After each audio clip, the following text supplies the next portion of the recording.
How many of you have ever struggled with doubt as a Christian? Raise up your hand. Okay. How many of you never doubt at all as a Christian? Raise your hand up. I'm glad to see that. Because if some of you did, I would say, are you a human being? Or are you some kind of a weird robot? Because as human beings, we have our moments of doubt.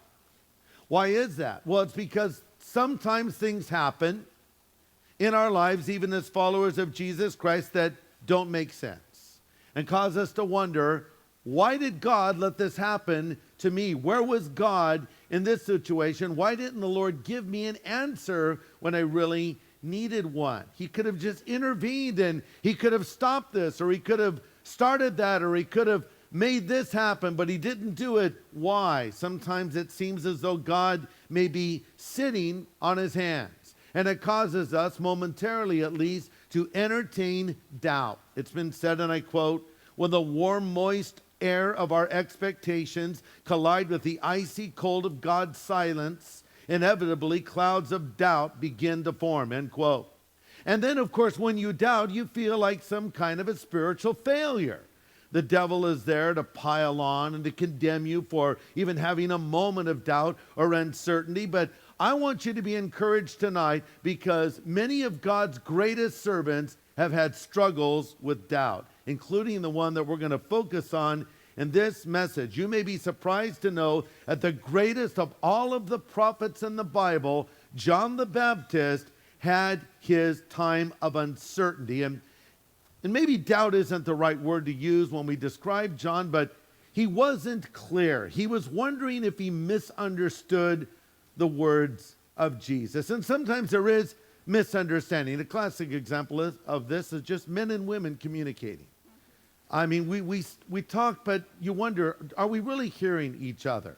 For instance, when you say to a man, wives, girls, can I have the remote control?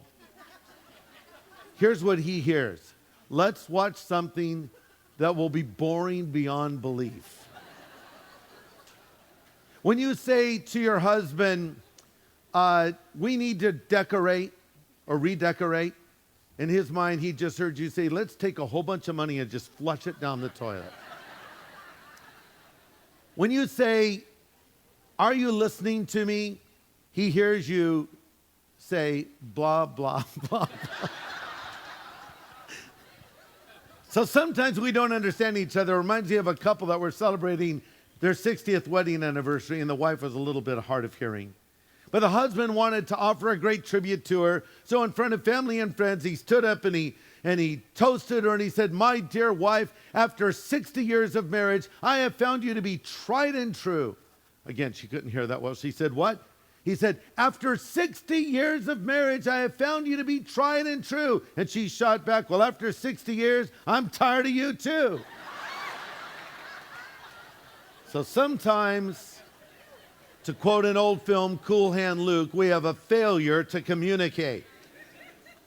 And I think that's true in our relationship with God. We say, Lord, did I understand you right on this? Are you doing what you promised you would do, or have I misunderstood it?